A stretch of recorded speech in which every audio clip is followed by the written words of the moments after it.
As it always is, the fathers that are here this morning, I would ask that you would just stand and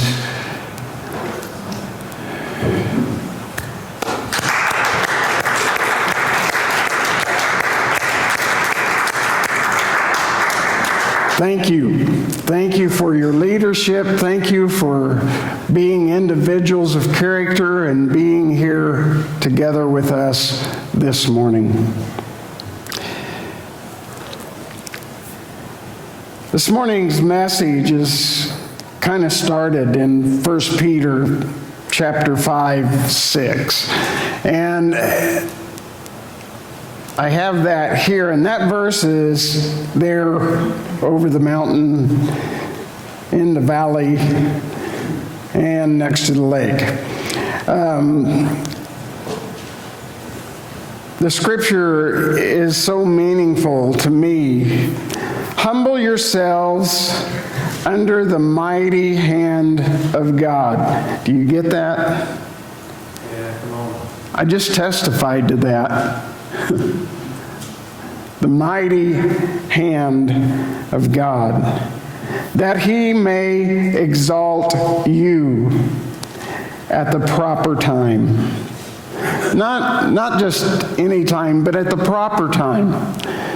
We many times think that, well, God's not working. He's waiting. He's waiting on us to be in the place where we're supposed to be so that he can exalt us according to his given will.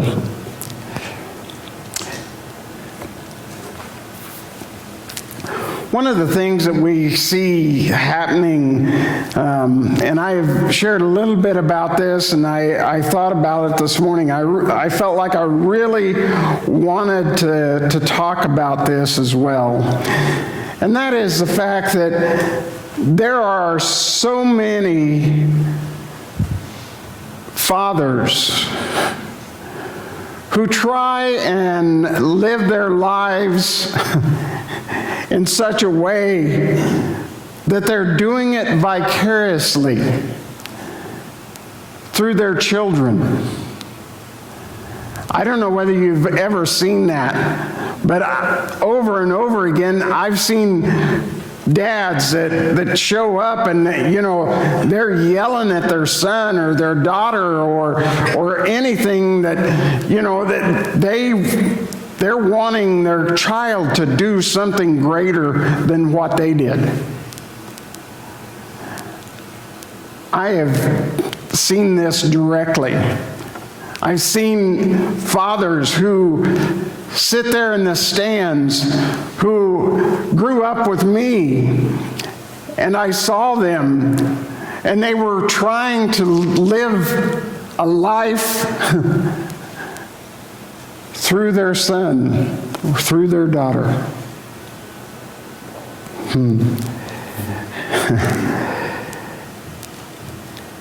There's a scripture taken out of Malachi.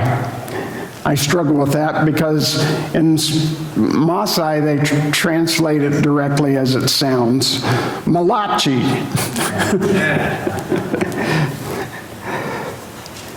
He will restore the hearts of the fathers to their children, and the children's hearts and the hearts of the children, to their fathers, so that I will not come and smite the land with a curse. You see, we have to have the right role, fathers.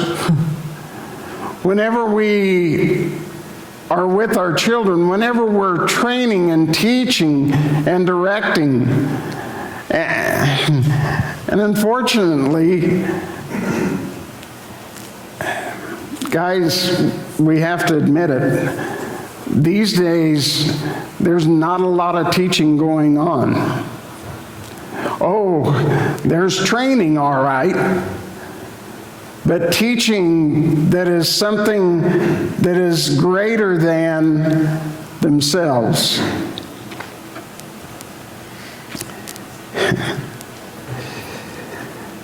One of the scriptures that I read, and I read through it, and I didn't end up including it in my text, and while I was up here with the group, I realized that's important. You see, if you exalt you, what's going to happen? You will fail. You will in turn go down. However, if you humble yourself,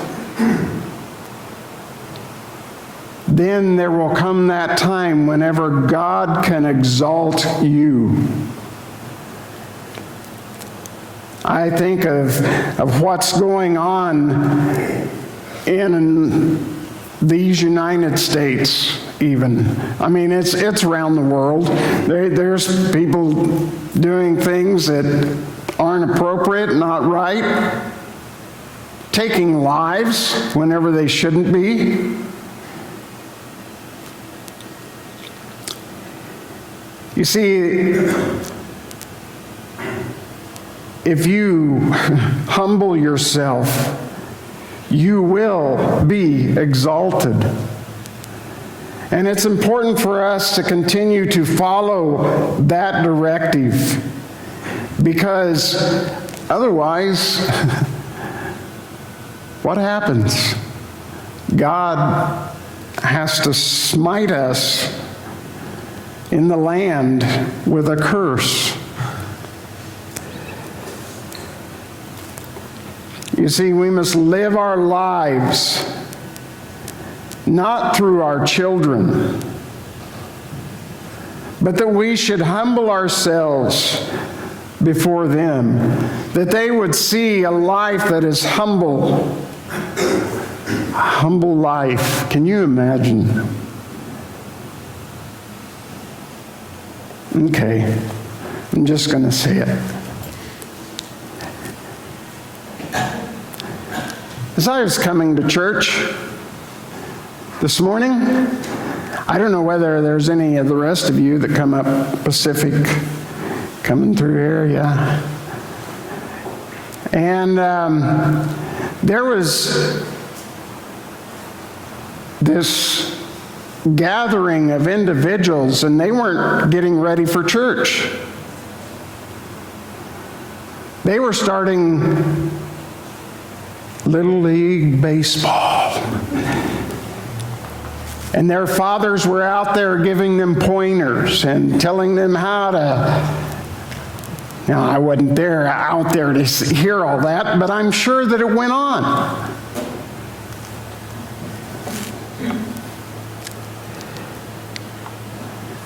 You see, their fathers, they are fathers, and they are exalting themselves, not humbling themselves before God to lead their children.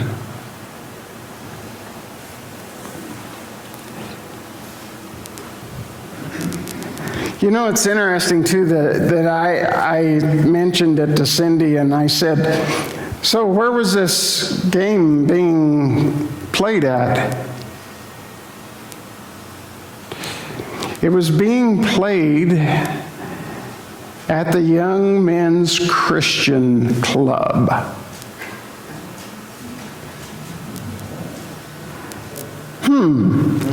Isn't that interesting?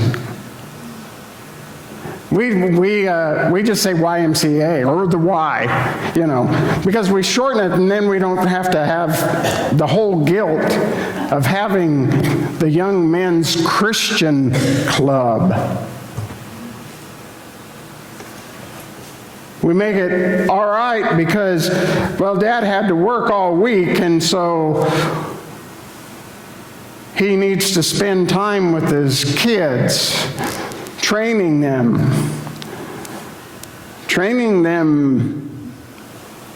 in humility, training them in the way that God has for their lives. I don't think so.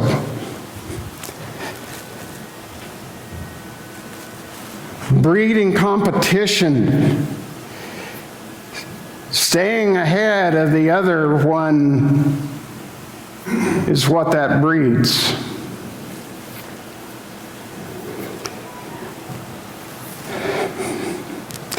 We must humble, men, listen. We must humble ourselves before them. Because the only way that they're going to see a life lived in humility as God instructs is for us to be humble in front of them.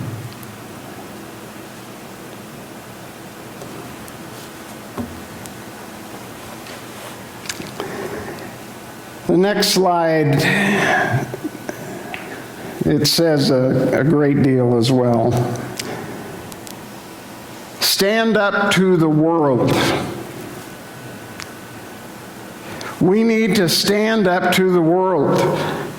And you say, well, yeah, I know, but you were talking about being humble. Yes, you should be humble. But if that is not in the way of Christ, then all humility is lost. Their understanding, our children's understanding, is completely thrown out the window. So we need to show our children the way that is true.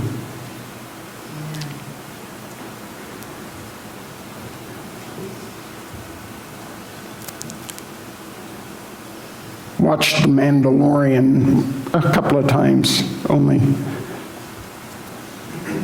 This is the way. Yeah, buddy. This humility is the way. Oh. Whenever you humble yourself before God, then you can reap the reward. Otherwise, it is lost. And that way that is true is the way that is love.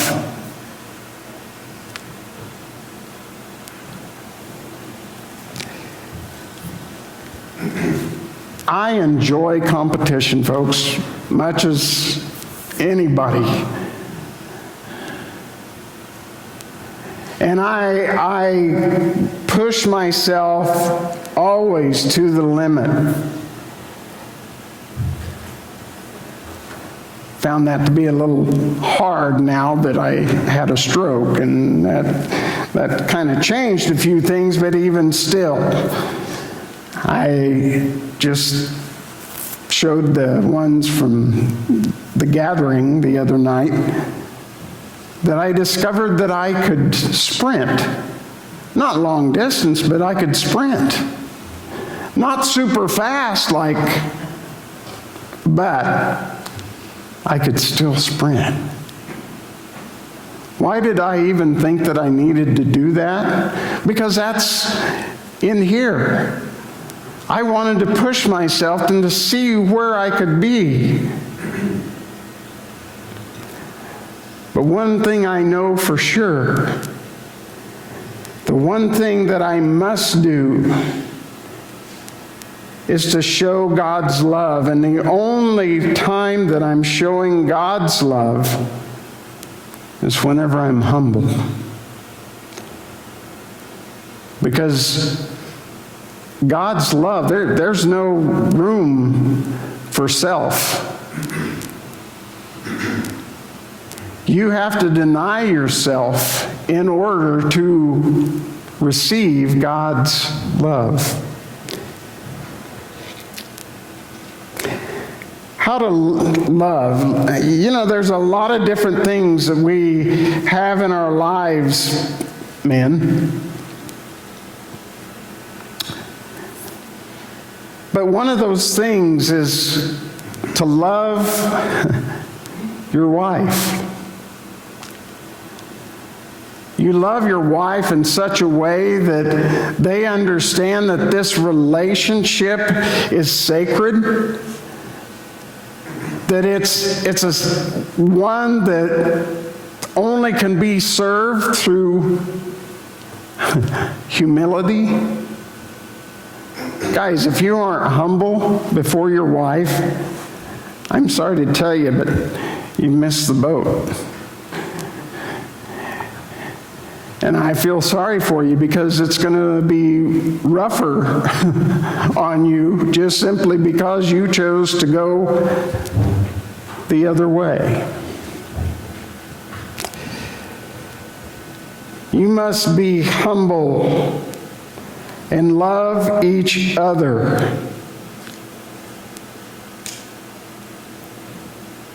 Each other. Who's in each other? Yeah. Your brother, your sister here in this building this morning. You have to love each other. Why? Because otherwise you won't know what humility is. You won't know what it is to be humbled. Because you're seeking your own. The other thing that also needs to happen is the fact that if we demonstrate the love that we should and the humility of sharing that,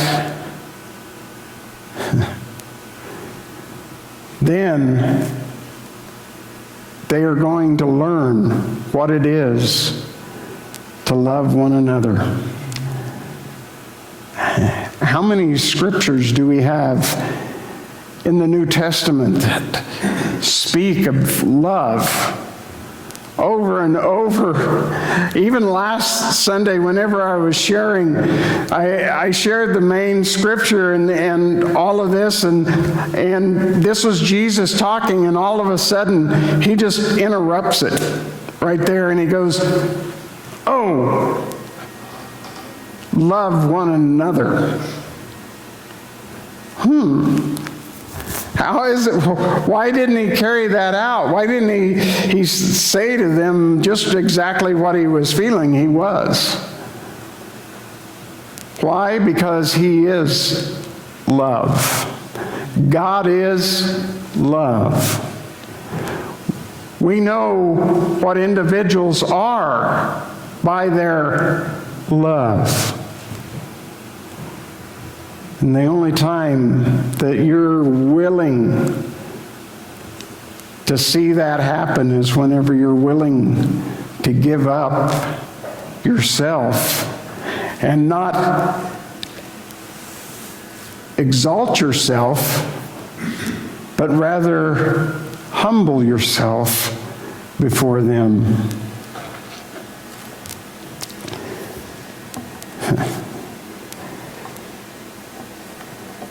Our kids are crying out to see the demonstration of humility and what that is. Because they do not see an example of that in the culture that we are living in today. Seek your own, seek yourself. And it's a rare time whenever somebody stands in the gap and goes, "No, We're not going to do that. We're going to love one another. We are not going to turn away, but we're going to humble ourselves and who we are so that God's love can penetrate our community.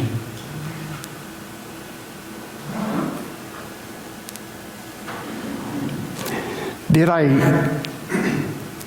want to pull off the side of the road there and holler at the ones gathered and ask, hey, why don't you come on with me to go to church with me?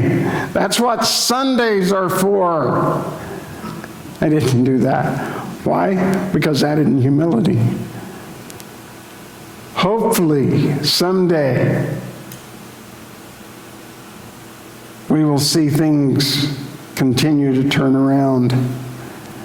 And I believe that God's going to make things change. Why?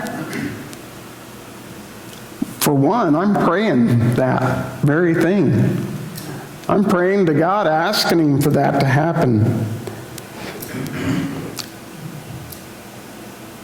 The last thing is humble yourself. I know we've been talking about that, and I've continued to say it over and over and over again, and will. Humble yourselves in the presence of the Lord, and He will exalt you. What is that exalt thing? He will lift you up. He will give you an opportunity to be sitting on your veranda and have your neighbor share a testimony of how God's work changed his life because He healed something in a way that he had no idea that God was going to do.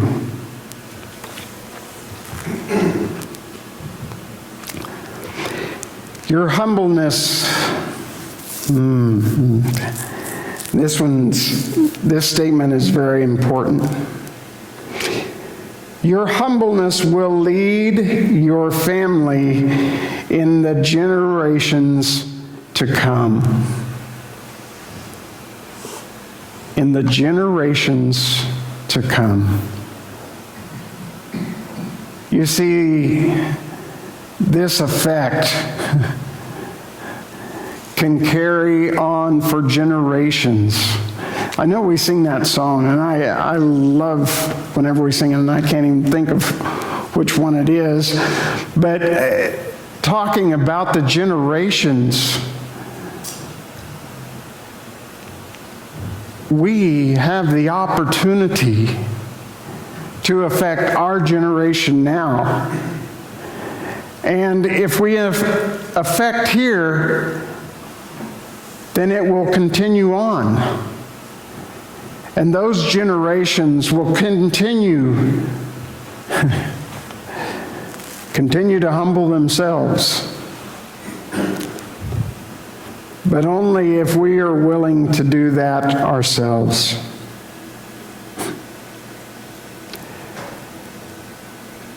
I don't know about you, where you're at today. I just know that for me, the greatest love that I've ever known has been that same love that Carol talked about this morning. Whenever she came as a 11-year-old and she humbled herself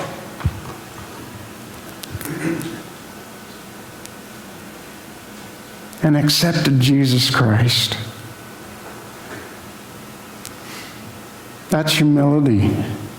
That's saying to God, God, I can no longer do this on my own. And I can guarantee you, If you ever think of standing back here, there's no room for you. Ooh, yeah. Come on. No place. And if you try and exalt yourself, you will be humbled. Yeah. Guaranteed. Yeah. We have an opportunity to share in our families, to share in our brothers and sisters here, to take time out and pray for each one, to see God's hand at work in them, to be able to see that God's hand is wanting to heal.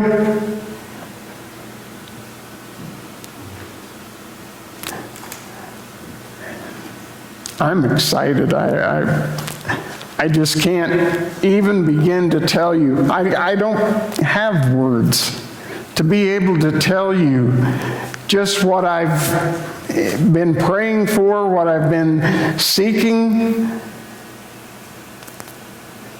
Because I know that in your lives here, and you say, well, I'm not that young anymore, so, I can't really have an effect on my community. You can have the greatest effect in your entire life. Whenever you humble yourself before God and come to His throne and ask Him to change lives, to heal lives, to have an effect on our children that changes their lives.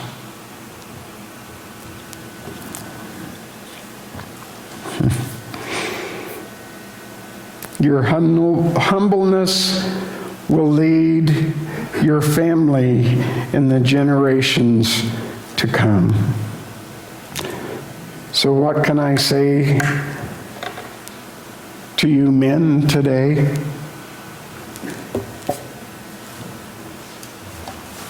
Happy Father's Day. Because it should be happy. Why? Because you have allowed yourself to be humbled so that you may be exalted. Happy Father's Day.